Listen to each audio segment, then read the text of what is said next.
السلام عليكم، كي دايرين؟ نتمنىكم تكونوا بخير وعلى خير وبأفضل صحة وعافية إن شاء الله. الفيديو ديالنا على ياش الرزيدة ومن لا يعرفها. ايوا ندوزو نيشان المقادير باش بلا ما نطول عليكم. 2 كيلو ديال الطحين، معلقة كبيرة ديال الملحة ومعلقة صغيرة ديال السكر. هادو هما المقادير ديالنا فقط. غنعجنوها بالماء. الا كان الجو سخون غير الماء ديال الروبيني، كان الجو بارد ندفيه واحد شويه صافي، ونبقاو كنعجنو كنزيدو بشويه بشويه الماء. ديك العجينه ديالنا ضروري خصها تكون قاصحه مزيان. عرفتي غادي تبقى بداك الكويرات ديالها، وغادي نقسمها باش نتحكم فيها، وغادي ندلكها. كتبغي شويه ديال الدليك صافي، وغنديرها في كيس بلاستيكي، كيس غذائي، وغنخليها قد ما نسيتها قد ما مزيان. هيا راه ما دهنتها ما والو، ها هي شوف كي دالك راسها ولا ترطبه دغيا دغيا كتقطع وسهله في الخدمه، ولات مطاطيه غير بوحدها، غير بداك الراحه اللي خليتها ترتاح. صافي كنشكلهم كويرات.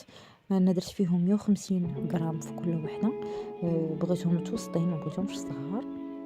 150 غرام راه فيها الخير والبركه. صافي غنستمر بحال هكا حتى عبرت داك الكويره ديالي كامل، وكندوز باش نشكلهم حرابل. الفيديو راه شرح راسو براسو، نخليكم مع الصور.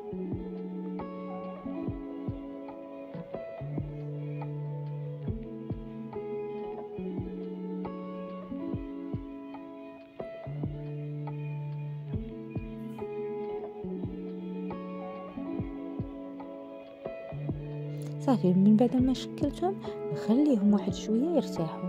كنوض كنمشي خديت 125 غرام ديال الزبده.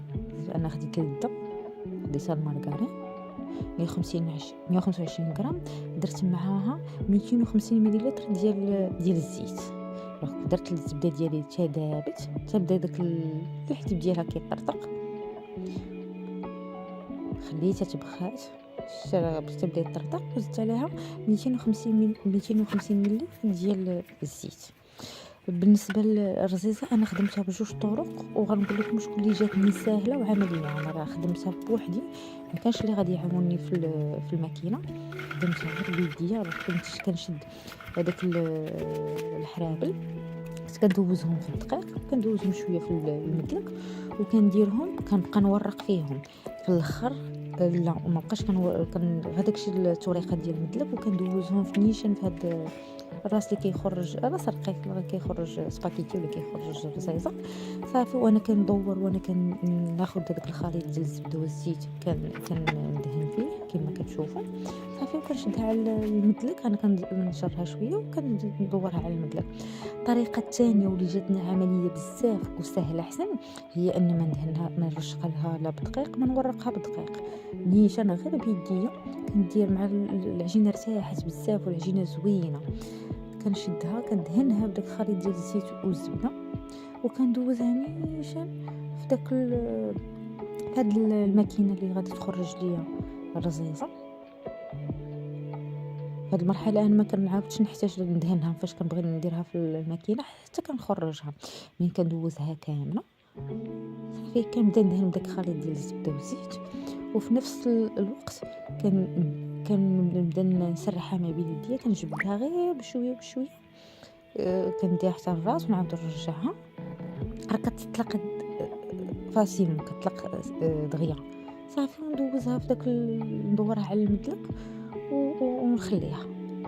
يعني ما داكشي راه ساهل. هاد الطريقه الاخرى انا جاتني احسن من داك ديال الدقيق ودواز في المدلك وعاود وراق وهذا. صافي منين كملتهم كندوز داك الاولاني اللي كانوا مرتاحين، كنبدا كنقرص فيهم. كنسخن المقله الثقيله ديالي.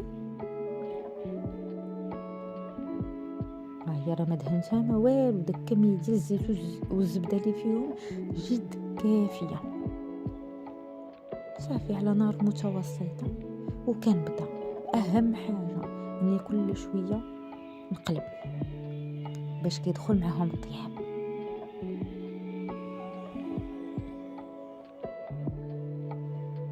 صافي كل 10 ثواني 15 ثانية كنقلبهم للجهة الأخرى هكاك حتى كيكملوا التحمار ديالهم. داك المعلقة ديال السنيدة درتها المرة الأولى غير باش يعاونوني على التحمار، وداك التقلاب كياخدو أنه كياخدو لون موحد وكيطيبو دقة واحدة. صافي وها هما الرزيزات ديالنا واجدين، ها هما تحمروا محلولين. التكراس فاش بغاو تقرصوهم ما تقرصوهمش بزاف، على الأقل خصها تبقى فيهم 1 سنتيم 2 سنتيم، سنتيم ونص حتى 2 سنتيم صافي.